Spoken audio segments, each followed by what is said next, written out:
Alright, so I'm gonna talk a little bit about when I first got to Campbell and take a break from the WTU stuff. So, I re-enlisted for Campbell. That was probably one of the biggest mistakes I made, was leaving the 31st ADA Brigade to go to Campbell. So I get my orders. I'm going to the 101st Airborne Division, and I'm going to the Brigade Headquarters Battery for the Artillery Brigade on Fort Campbell. Alright, so, I get there, and I get a pretty decent job. Alright, I'm put in the section, the Adam BAE section, where you got the 15 series that are like the air traffic controllers, the Quebecs, and you got some 14 Golfs and whatnot. So, we're coordinating between the Aviation Brigade on Fort Campbell and our 3 artillery battalions on Fort Campbell. So we're doing things like finding out when air assault training missions need to be done. We're finding out what guns are going, how many are going, how heavy they are. We're finding out, do we need a Black Hawk? Do we need Chinooks? How much fuel do these pilots need to bring? What the route is, what the weather is, pickup zones, drop zones. We're finding out, coordinating, and putting together all this information so that this aviation asset can train with these artillery battalions and do air assault stuff. So it's not a bad job. I have no problems with the job. It's a pretty cool job. Not everybody gets a chance to do that. What I had a problem with was not getting any sort of counseling or leadership development other than, the old first sergeant giving me 4 pages of initial counseling for the battery, talking about leadership, discipline, maintenance, standards, guidelines, SOPs, 4 pages. I get this from the first sergeant, but I don't get anything when I get to the squad level. So after about a month and a half, I send an email to the E7 in charge of the squad saying, hey, I'm supposed to get an initial counseling from the squad within 30 days of getting to the unit. I would like to know, what the expectations are, what the standards are, how to succeed, because, every NCO is different. But I don't get a response to this email. It's ignored. And I have a screenshot of this email I sent back in April of 2016 asking the senior NCO to please do his job and provide me the leadership that I deserve. Ignores it. And so, I go 3 months with no guidance. Then comes time for air assault school. I go to air assault school with my soldier in July. And when I graduate, my new commander and my new squad picks me up. So this squad is looking for high-speed 14 Golfs, and apparently me and my soldier were those high-speed 14 Golfs that were wanted in this new squad. So, okay, get to the new squad, and the squad leader was gone when I first got there, but something kind of jacked up I noticed right off the bat was, what are you doing for maintenance if I come to your squad and you got 3 generators and 1 truck low on oil? 2 of the generators, when I put the dipstick all the way in, there's not a single fucking drop of oil. Why in the hell are these generators being run? What are you doing for maintenance? Why is all of your tires on all 6 of your trucks and your generators, why is that shit so low that I can see some of them bulging out? That's something I noticed right off the bat getting to this squad, was the oil and the tires, all sorts of fucked up. What are you doing on Motor Pool Monday? But, we fix it before the squad leader gets back. I take the soldiers out, all 3 soldiers, and we correct the issue. Alright, again, not a bad job. I'm at a Sentinel radar section for a brigade. All we are is situational awareness. We're not linked up to fire units. We don't have man pads, Avengers, CRAM, nothing. We're just radar crews. Like, we're just brigade commander situational awareness. Brigade talk, air picture. That's all we are. Again, not a bad job. Don't have a problem with the job. All I want is some professional guidance. That's all I'm asking for. I explained to the squad leader that last one was jacked up. I didn't get anything. I make it clear that it kind of pisses me off that I don't get any guidance from the last squad. Still, doesn't get me any guidance. Tells me, oh, I'll get you an initial counseling for the squad. You know, the first sergeant got me his initial counseling. Why can't you, the squad leader, get me yours? Tell me how to succeed. Tell me what you expect. You know, do I have to play bitch boy and bring you coffee every morning and get on my knees for you and swaddle you and fucking chit chat with you all day? Or are you going to do your job as an NCO and tell me how to succeed without playing bitch boy? Because I don't like playing that game. That is not why I joined, and I will not play that game. So I want some guidance. I want it on paper. Tells me he'll get it, never gets it. JRTC's rolling up. Tells me he'll get it before JRTC. Fucking leaves and never gets me it. Tells me, oh, I'll get you it right when I get back from JRTC. Comes back from JRTC, never does it. Finally, I ask for a 5th time at this brigade headquarters for this whole fucking first year I've been there. Can I please get a fucking initial counseling statement? You know, I've been in the squad for like 6 months now.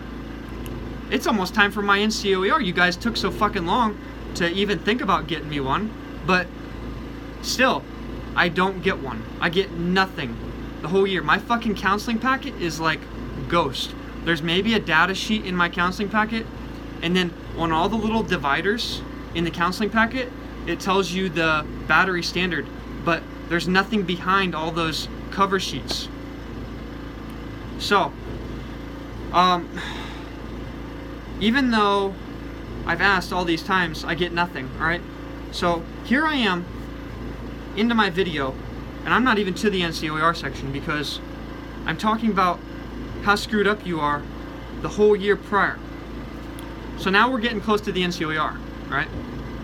And this, what strikes me as, you know, what starts getting a little odd is the senior raider says he's too busy to come to my NCOER session. That doesn't make fucking sense to me. You have one day in the entire year where you get to sit down with a fresh NCO and do some leadership development, and you're telling me you are too busy to come down for 30 minutes and do some fucking sit in on an NCOER session that you're the senior raider for. That doesn't make sense. What the real reason is you're too fucking lazy to do it. Because if you were too busy, you would say, you know, for me, if I have soldiers I'm counseling, and I'm too busy to counsel them, you know, even though I do it every single month, I did it every month I was at that battery. Say, for instance, I was too busy in my day. What I would then do, as a fucking decent non-commissioned officer, is say, hey, soldier, hey, soldiers, come in before PT, I'll counsel you, I'll give you guidance, I'll give you the fucking leadership you deserve, I will tell you how to succeed in the Army, I'll tell you how to, you know, what I expect, so you don't have to play this, let's be best friends, so I give you a good fucking NCOER at the end of the year.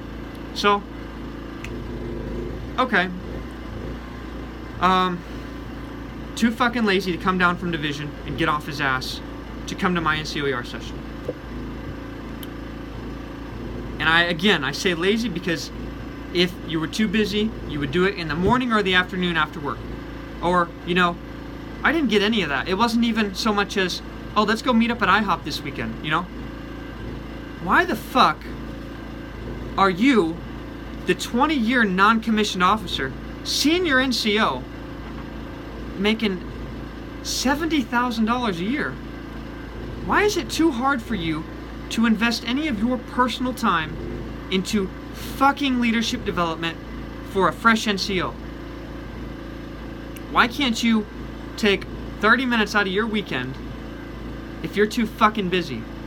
Why can't you take 30 minutes and get up 30 minutes earlier if you're so busy to do this NCOER session?